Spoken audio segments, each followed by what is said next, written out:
There's a saying that goes, "Tell me who your friends are, and I'll tell you who you are."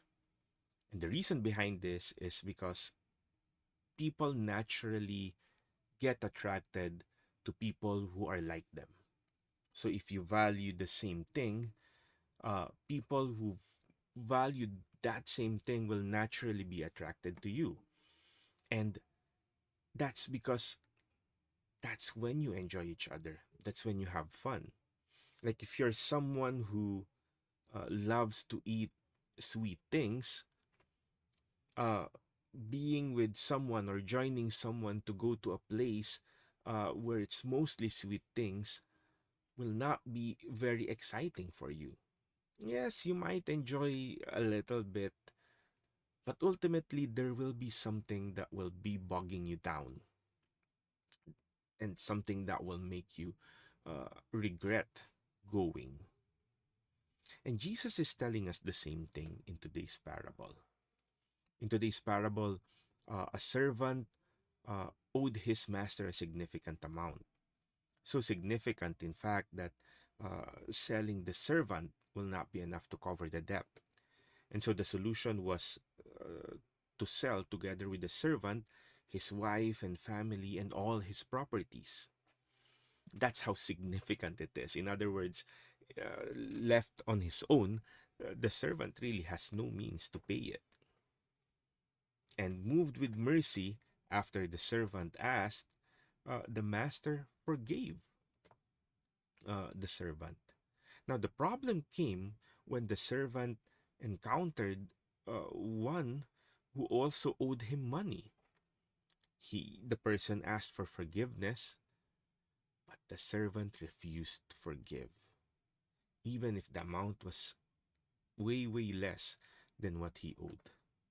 And this enraged the master. In fact, the master said, uh, hand him over to the torturers until he should pay back the whole debt, which, like we said, is impossible. So, in other words, he will be tortured for life. Now, why is this important? Because God, the master, is someone who values mercy. Now, if you join the master and you see someone, how can you, someone who owes you, that you cannot forgive, how will you enjoy the presence of the master? How will you enjoy the presence of God? You will probably resent him for giving something to a sinner, giving mercy, and still giving him a piece of his kingdom. In fact, making him a part of his family. And that is why Jesus asks us to forgive, because God is a God of mercy. And if we cannot be like him, then we cannot be with him. Because being with him will not be heaven for us, it will be a punishment. If you will look at it, mercy, forgiving others, is one of the things that Jesus always, always, always reminds us to do. In fact, in the Old Testament, not providing mercy was one of the reasons that the people of God were exiled,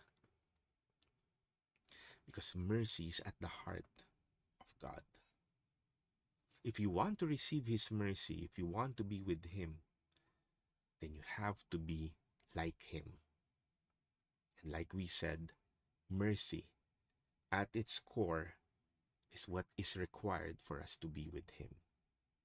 So, is there anyone in your life that has hurt you, that you are trying hard, you're finding hard to forgive? Open your heart. Pray to God to be able to give that same mercy that you have received. Because really, if they are good enough for God, they should be good enough for you.